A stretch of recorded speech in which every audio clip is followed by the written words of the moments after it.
अस्सलाम वालेकुम। आज हम स्टार्ट करेंगे चैप्टर नंबर 14 जिसका नेम है electromagnetism. It is the combination of electricity and magnetism. तो अब सबसे पहले हम इसकी डेफिनेशन देखते हैं। The branch of physics which deals with the observations and laws relating to the electricity and magnetism is called electromagnetism. Physics की electromagnetism हमारे पास वो ब्रांच है जिसमें हम लॉज और ऑब्जर्वेशंस जो कि हमारे पास इलेक्ट्रिसिटी और मैग्नेटिज़्म के साथ बिलोंग करते हैं उनको डिस्कस करते हैं। उनको हम कहते हैं electromagnetism. Now we will define what is magnetic field. जिस तरह हमारे पास इलेक्ट्रिक फील्ड होता है किसी भी पॉजिटिव चार्ज और नेगेटिव चार्ज का, इसी तरह हमारे पास मैग्नेट का, उस मैग्नेट के अराउंड में हमारे पास फील्ड होता है जिसको हम कहते हैं मैग्नेटिक फील्ड। हमारे पास जैसे कि कोई भी हमारे पास पार्टिकल है, इसके इर्द गिर्द का एरिया जिसमें कोई और पार्टिकल मैग्नेटिक फील्ड को फील कर सके, उसकी इन्फ्लुएंस को बियर कर सके, उसके ऊपर कोई ना कोई जो मैग्नेटिक फील्ड है, मैग्नेटिक फील्ड इस चार्ज का, वो इस चार्ज पार्टिकल के ऊपर जो फोर्स की ये हमारे पास जो चार्ज हमारे पास मैग्नेट है, अगर वो चार्ज क्यू के ऊपर फोर्स लगाता है और वो वाला एरिया जहाँ तक हमारे पास चार्ज क्यू इस मैग्नेटिक की वजह से फोर्स इसके ऊपर एक्ट करती है चार्ज क्यू पर, उसको हम कहते हैं कि वो इसका फील्ड है, जिसको डिस्कवर किया गया था 1820 में हमारे पास जो है। और जो मैग्नेटिक फील्ड है इसका यूनिट होता है हमारे पास टेस्ला। आगे हम फर्दर डिस्कस करते हैं। Magnetic field due to current in a long straight wire. हमने फीड करना है, हमने फर्स्ट ऑफ ऑल मैग्नेटिज़्म को इंट्रोड्यूस करना है। जब हम किसी भी कंडक्टर में से इलेक्ट्रिसिटी पास करते हैं तो तब हमारे पास मैग्नेट प्रोड्यूस होता है। जब हमारे पास मैग्नेट प्रोड्यूस होता है तो मैग्नेट का मैग्नेटिक फील्ड होता है। हमारे पास फिग है, फिग में दिखाया गया है। एक हमारे पास बोर्ड है, ये वाला बोर्ड है कार्डबोर्ड चोरस वाला। इसमें हमारे पास एक स्ट्रेट वायर है, ये ए बी, ये इसके सेंटर में से गुजर रही है। ये यहाँ पे एक स्विच लगा हुआ है इसके साथ, और ये हमारे पास बैटरी है। तो हमारे पास क्या होता है, जो करंट है वो पॉजिटिव बैटरी के पॉजिटिव टर्मिनल से नेगेटिव टर्मिनल की तरफ गुजर है, यानी कि इस तरह से इस तरफ की उसकी डायरेक्शन है, अपवर्ड डायरेक्शन है करंट की। तो जब हमारे पास, और ये हमारे पास कंडक्टर है, और इस कंडक्टर में से जब करंट गुजरेगा तो इसमें मैग्नेटिक फील्ड पैदा होगा, और जो मैग्नेटिक फील्ड होगा वो सर्कुलर होगा। उसके डायरेक्शन के लिए हम क्या करते हैं, इस बोर्ड के ऊपर हम क्या करते हैं, कंपस रखते हैं। कंपस नीडल होती है जो हमें बताती है कि इसकी डायरेक्शन क्या है, इस किस डायरेक्शन में है। फिर जो हमारे पास मैग्नेटिक फील्ड होता है उसकी डायरेक्शन हमारे पास होती है नॉर्थ से साउथ। तो हमारे पास इसमें हमारे पास राइट हैंड रूल होता है जिसकी मदद से हम फिर हमें पता चलता है कि जो हमारे पास मैग्नेटिक फील्ड है उसकी डायरेक्शन कौन सी है। और जैसे जैसे हमारे पास इस कंडक्टर में से करंट गुजरता है वैसे वैसे ये जो कंडक्टर है इसके इर्द गिर्द मैग्नेटिक फील्ड प्रोड्यूस होता है। और करंट और मैग्नेटिक फील्ड का आगे से हम क्या कंक्लूड करते हैं, इसके कंक्लूजन है हमारे पास कुछ।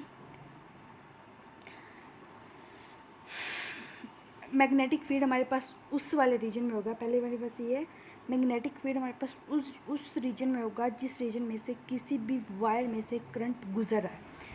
तीसरी हमारे पास क्या है, जो मैग्नेटिक लाइंस हैं वो सर्कुलर होंगी और उनकी जो डायरेक्शन होगी वो करंट पे डिपेंड करेगी कि हमारे पास करंट की डायरेक्शन कौन सी है। थर्ड वन हमारे पास है कि हमारे पास जो मैग्नेटिक फील्ड है वो हमारे पास तब भी होगा जब उसमें से वायर में से करंट गुजरेगा।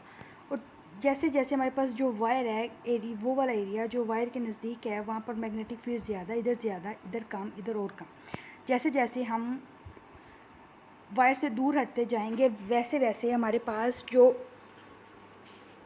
जैसे जैसे हम वायर से दूर हटते जाएंगे वैसे वैसे हमारे पास जो मैग्नेटिक फील्ड इधर प्रोड्यूस हो रहा है उसकी वैल्यू हमारे पास कम होती जाएगी। थर्ड वन हम आगे कंक्लूड करते हैं, राइट हैंड रूल में हमने क्या करना है, जिस तरह ये हमारे पास वायर है, ये हमें दिखाई हुई है वायर, इसको हमने अपने राइट हैंड में लिया। तो जो हमारे पास करंट हमने देखा था अपवर्ड में था, ये हमारे पास वायर है, इसमें हमारे पास जो करंट है इसकी डायरेक्शन अपवर्ड है, तो हमारे पास जो थंब होगा वो अपवर्ड में होगा और हमने जो वायर है उसको अपने दाएं हाथ में लिया हुआ है। तब हमारे पास जो कर्लिंग होगी फिंगर्स की वो हमें मैग्नेटिक फील्ड की डायरेक्शन बताएगी, जो हमें ये बताती है कि यहाँ पे जो मैग्नेटिक फील्ड प्रोड्यूस हो रहा है उसकी डायरेक्शन जो है वो एंटी क्लॉकवाइज है। Now we will discuss about the second topic, force on a current carrying conductor in a uniform magnetic field. इसमें हमारे पास एक वायर है, उसमें से करंट गुजर है, जैसे उसमें से करंट गुजर है उसका मैग्नेटिक फील्ड प्रोड्यूस हो रहा है और हम जो मैग्नेटिक फील्ड प्रोड्यूस हो रहा है उसके हमारे पास एक वायर है, उसमें से करंट गुजर है, इसमें से ये वायर है, इसमें से हमारे पास जो है वो करंट गुजर है। जैसे जैसे इस वायर में से करंट गुजरेगा इस वायर के अलोंग हमारे पास मैग्नेटिक फील्ड प्रोड्यूस होगा। अब हमने ये जो हमारे पास वायर है इसके अलोंग जो भी मैग्नेटिक फील्ड प्रोड्यूस हो रहा है उसको हमने एक एक्सटर्नल मैग्नेटिक फील्ड में रखा है और उस मैग्नेटिक फील्ड की जो डायरेक्शन है वो अपवर्ड है, यानी नीचे से ऊपर की तरफ है। हमारे पास फिगर कुछ बुक पे भी दिखाई हुई है, कुछ ये भी है। हमारे पास है कि हमारे पास 2 रेल्स हैं, इनके ऊपर हमने रोड रखी हुई है और जो ये दोनों रेल्स हैं इनके दरमियान डिस्टेंस है वो हमारे पास L है और जो इसके ऊपर रोड है उसकी भी हमारे पास जो लेंथ है वो L है लेंथ। और जो हमारे पास मैग्नेटिक फील्ड है वो अपवर्ड है, हमने इसके साथ एक बैटरी लगाई हुई है, एक्सटर्नल सोर्स लगाया हुआ है। तो हमारे पास जब भी हम मैग्नेटिक फील्ड में इस वाले मैग्नेटिक फील्ड में इस रोड को रखते हैं तो ये जो रॉड है यहाँ पे वो हमारे पास फोर्स इसके ऊपर एक्ट करती है और जो वो फोर्स एक्ट करती है यहाँ पे जो हमारे पास वायर है, जो हमारे पास यहाँ पे मैग्नेटिक फील्ड है वो और इस रोड के दरमियान जो एंगल है वो हमारे पास 90 डिग्री का, यानी कि वो एक दूसरे के साथ परपेंडिकुलर में है।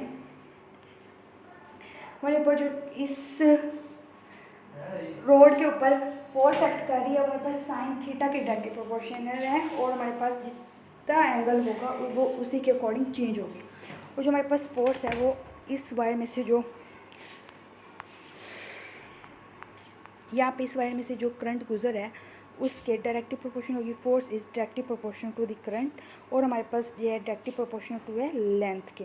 जितनी कंडक्टर की लेंथ ज़्यादा होगी उतनी ही उसके ऊपर फोर्स जो है वो ज़्यादा एक्ट करेगी। और फोर्थ वन वो डिपेंड करती है मैग्नेटिक फील्ड पे, जो आपने एक्सटर्नल मैग्नेटिक फील्ड अप्लाई किया है जो उसकी जितनी वैल्यू ज़्यादा होगी या उसकी जितनी वैल्यू कम होगी उसी लिहाज से जो हमारे पास फोर्स एक्ट कर रही होगी रोड के ऊपर उसकी वैल्यू चेंज होगी, वो कम या ज़्यादा होगी। अब हमने करना क्या है, अब हमने जो 3 इक्वेशंस हैं इन सबको कंबाइन किया तो तब हमारे पास जो F होगा is directly proportional to the I current, L length, B is magnetic field and sine theta हमारे पास एंगल होगा। हमें पता है अंडरस्टूड सी बात है, जब हम प्रोपोर्शनलिटी का साइन रिमूव करते हैं तो हम एक कांस्टेंट प्लेस करते हैं, तो यहाँ पे हमने एक कांस्टेंट प्लेस किया है K। तो जो K की वैल्यू है K is equal to 1 in SI units में हमारे पास K है उसकी वैल्यू 1 होती है। जब हम इसकी जगह पे इक्वेशन नंबर A में 1 पुट करते हैं तो हमारे पास कुछ यूँ आती है F is equal to ILB sine alpha. अब हमने देखा है जो हम साइन थीटा लगाते हैं वो हम वेक्टर क्वांटिटी के साथ लगाते हैं, तो हमारे पास जो इक्वेशन है इसको हम वेक्टर फॉर्म में चेंज करेंगे तो हम लिखेंगे F is equal to 1 into L cross B length into magnetic field का प्रोडक्ट। अब हमने देखना इसकी कुछ केसेस हैं हमारे पास। अगर हमारे पास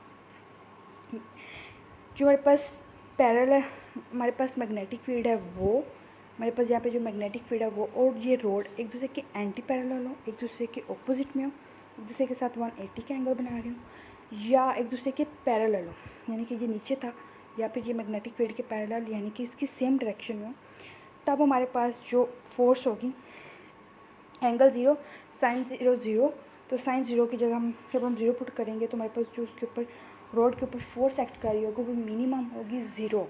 सेकेंड हमारे पास केस है जब हमारे पास मैग्नेटिक फील्ड परपेंडिकुलर हो, हमारे पास मैग्नेटिक फील्ड अबव जो लेंथ है वो हॉरिजॉन्टल, तो हमारे पास इन दोनों के दरमियान जो एंगल होगा वो 90 को होगा। और जब हम इस 90 को इस इक्वेशन में पुट करेंगे तब हमारे पास जो साइन 91 तो साइन 91 मल्टीप्लाई जो होगा ILB के साथ, तो हमारे पास जो फोर्स होगी वो आ जाएगी F is equal to ILB जो हमारे पास फोर्स एक्ट करेगी वो हमारे पास मैक्सिमम होगी जब हमारे पास मैग्नेटिक फील्ड और हमारे पास जो लेंथ है कंडक्टर की वो एक दूसरे के परपेंडिकुलर होंगे। लेकिन जो हमारे पास फोर्स है वो ज़ीरो एक्ट करेगी जब हमारे पास मैग्नेटिक फील्ड और हमारे पास जो लेंथ है कंडक्टर की वो दोनों एक दूसरे के पैरेलल हों या एंटी पैरेलल हों। एक दूसरे के साथ जो एंगल उनका हो वो ज़ीरो हो। जब वो पैरेलल होंगे तब उनके साथ एंगल जो होगा वो ज़ीरो होगा, और जब वो एंटी पैरेलल होंगे तो उनका जो एंगल होगा हमारे पास 180 के इक्वल होगा।